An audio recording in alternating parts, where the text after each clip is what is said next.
clearly dropped the ball. Is this all Don't good? know what's going on over there. Man, we're live. Oh no, brown cow. Check. Can you hear me? Check what? Hello. Check. You're talking to NASA? The last If you had an explicit one and just the These are all explicit. You can cuss on these. It's 1 liter soda. That's for a cop.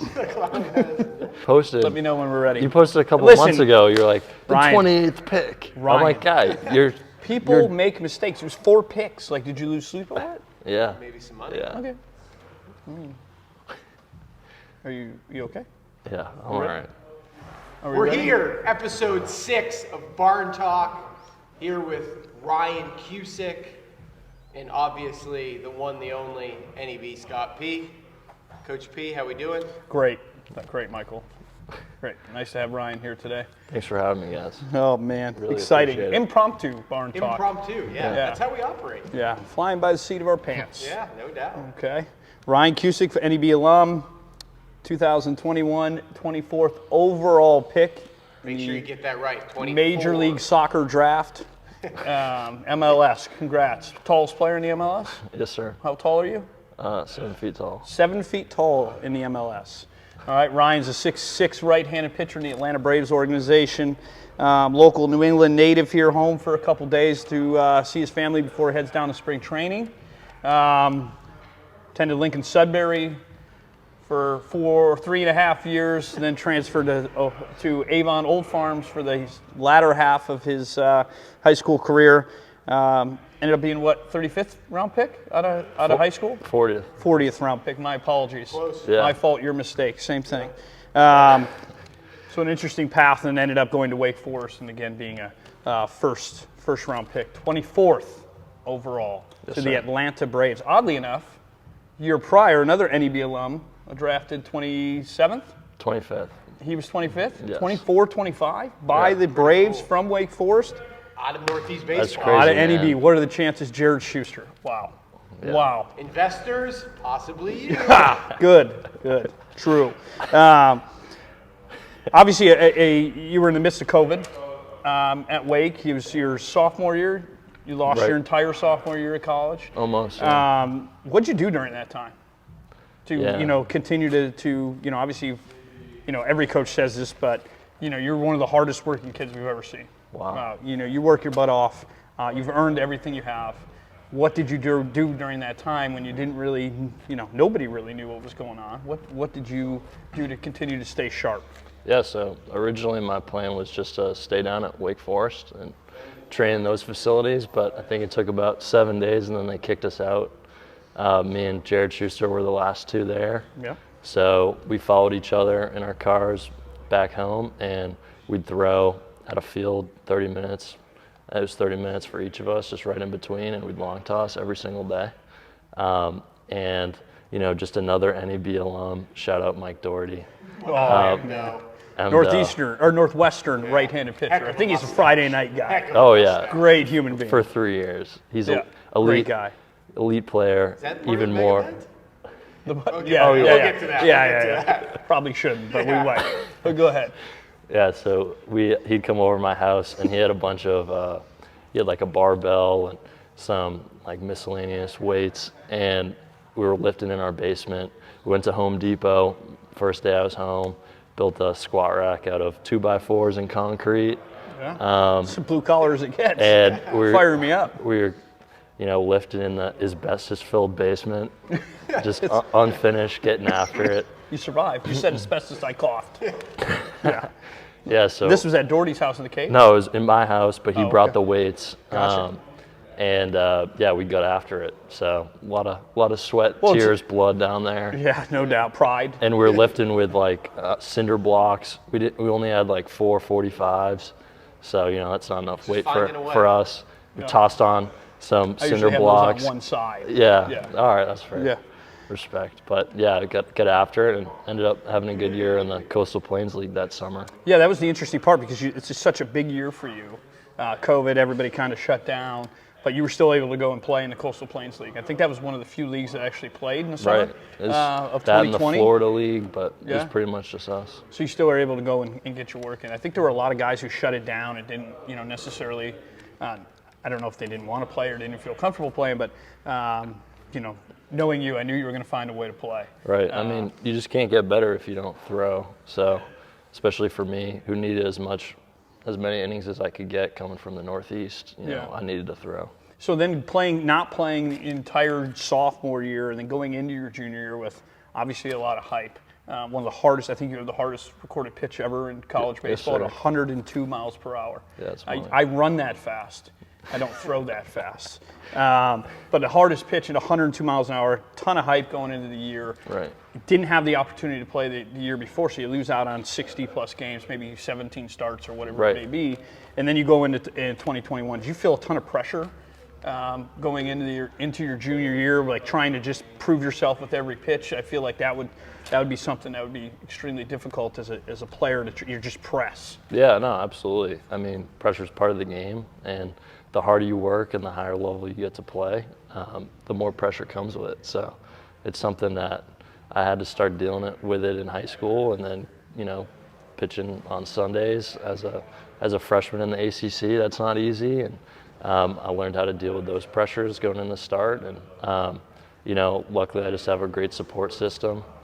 People that have gone through it, through connections like the NEB program, guys that have gone through Wake and had to pitch in those big games on Friday nights, and really just focusing in the off season on what I'm gonna be doing before I actually do it and go out there. Just take it a pitch at a time. How important is that? Like talking to, whether they're friends or people you meet through your experiences. How important is like getting that, talking out those experiences and kind of putting yourself in those positions before you actually do it? Oh, it's so important. I mean, I always say I'm just a product of all the guys that have come before me, and being young around this program and seeing guys that are going through their draft process in high school, and then talking to them when I'm going into my first spring of college baseball and talking to those guys. And it's really, you stay tight in this family, and you continue to stay in touch with them, and it ends up benefiting everyone. I think the interesting part about your path to where, being a first-round draft pick is it wasn't always butterflies and rainbows. I think you dealt with a lot of adversity. I think there were some times early on in your career where you just try to throw as hard as you can, and sometimes that led to not throwing a ton of strikes. But I think it was awesome to watch you go from your freshman year and then all the way to your junior year, where you kind of made that adjustment and not just being a thrower and trying to. And I think you continue to do that, and I think every probably pitcher does, is becoming a pitcher. Right. Yeah, it's probably easy to get in there and say, hey, I'm going to throw 100 miles an hour and try to blow by people, but in order to make yourself, as I know you're continuing to try to do, is to develop your secondary pitches. Right. It's not just, about throwing hard. What can you tell us a little bit about what you've done this offseason to try to prepare yourself for this is actually your first full season, right? Right. Well, because right. I just had 6 starts last year. 6 starts last year. This will be your first full season of spring training. Yeah, honestly, it's just continuing what I've been doing for the past 3 years. In high school, it was all about, trying to put on the weight and trying to throw as hard as possible. And with the showcase circuit, that's kind of how it is these days at some points. And basically, when I knew that I had to go out there and, earn my right to pitch every single weekend, I had to get outs, and I couldn't walk guys, and I had to be efficient. So it started with just becoming more in tune with my delivery and seeing how my body works, whether it was through feel or video analysis, understanding what it should look like, learning the hip hinge, completely repatterning my lower half. I was completely on my toe, pushing towards the third base dugout as a freshman. And if you look back at some of the video, it's pretty ugly. Really cross body, kind of a low slot guy that's just spinning around, very rotational pitcher. And I had all the strength from the weight room because I started young in high school and always worked hard there, but I wasn't able to translate it 100% to the mound because I was so out of whack with the lower half mechanics. So working with my pitching coach at Wake, who was at Wake for 3 years, and is pretty much responsible for me and Jared Schuster making all of our progress. We completely repatterned the lower half, learned how to use the whole foot and go right up the chain to learn the hip hinge and have more of a linear drive to the plate. So it kind of all started there, and it's at the point now where when I get out of my delivery, instead of having to take a month in order to realize it, or a week or a full inning, now it's at the point where I can start to realize almost from pitch to pitch, that's not how it should feel. I need to sink more into my hips and ride longer on the mound. And so really just tacking up each throw, and with each throw I feel like I gain some knowledge in what I need to do to be successful. Yeah, that's like talking about having feel or going through video. When do you think you really started to gain like a true understanding of what you do and how you move and how your body works? Because I would assume when you're 17, 18, like still growing, still getting stronger, you don't really have a great feel for your body. Right. Now, a few years later, a lot more innings under your belt, obviously you have a better understanding. Was there a Eureka moment for you that it was like, boom, like that's it, I feel it, now it's time to go? Right. I think my freshman year at Wake, it was all about, kind of getting punched in the mouth and trying to survive. I mean, I had some ugly starts, giving up 9 runs in 4 innings against Coastal Carolina. I mean, that's pretty hard to do, and they still let me go out there. And being able to fight through and kind of claw my way through that season, and then having a successful year in the Cape that summer, and leading the league in innings, it's just something where it was a learning experience. And then when I got to campus fall of my sophomore year, that's when the Eureka Moment came. Yeah. That's when I started making the mechanical adjustments. I didn't really make my mechanical adjustments in that freshman spring because the coach just got there that January and he was still learning our names. He wasn't able to repattern our delivery. We didn't have that trust. But I bought in September 1st when I got back to campus my sophomore year, and that's when I started having that feel, and I kind of took off from there. Outstanding. I think it's an interesting point in your journey where, you kind of stop being a thrower and become a pitcher. I think that's, and today, like you were saying today, in social media and everything that's out there, you see guys running and throwing balls 100 miles an hour, or they're, just posting videos of fastballs that are, they're throwing hard, but the video also shows the fastball right 4 right inches. in the head. Yeah, hitting people. 100%. It's good for kids to hear this. It's not, it's not always about, look, you threw 102 miles an hour. Like but you're still working on the little things to become a better pitcher. Oh, absolutely. And that's the fascinating part. And I guess my last question for you, and then we'll let you get back to training since Grant Levine can't hold the tennis ball and just continues to bounce it in our back of our ear, is that He's a child. he is a child, Man grown child. Lenny Yeah. from Mice and Men. Lenny from Mice and Men. Yes, Grant. Judge. And here comes the tennis ball. And when you're an athlete, this is what happens. Did you catch that? Yes, 100%. Plus athlete. didn't even That see being said, I hit me did in get the head. thrown. I didn't even see it. I got thrown into the wall in a one-on-one basketball game against him today. Do have video evidence, and my attorney will be in touch with his. I have a self-diagnosed stinger. I have to stinger, say, and I have an You elbow. probably deserved it. I don't. I was just playing hard-nosed basketball. I'm just shifty. Just say you And- probably deserved it. I got an elbow to the head. Again, it's on video. These are things that our attorney will discuss. With your attorney, we're not going to go any I can't further. comment on the matter right Yeah, now. you probably shouldn't because it's pretty evident about what happened. There goes Grant now bouncing a baseball. I think one of the last questions for me is I personally would find it hard to maintain. Is it hard for you to maintain focus on because some guys may say like, hey, you were a first-round draft pick, like that's it, like. Yeah. Do you feel like you have a heightened level of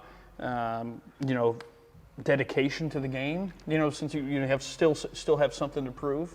Yeah, I mean, I think it's strange. Like you're always trying to, you just set a goal and you're trying so hard for that goal, and it might be I just want to commit to a D1 program, and then all of a sudden you do, and you see a few, probably half the guys just take it easy from there, and then half still get it. And I don't really know what it is, but I felt the same way when I committed to Wake. I thought I was going to be relaxed, and I wasn't. The same thing happened when I got to Wake, and all of a sudden I wanted to be the Friday night guy. And then when I got drafted, I thought I was going to be, I'm just looking to get drafted. And it was like so anticlimactic. And I'm just locked in on the next goal.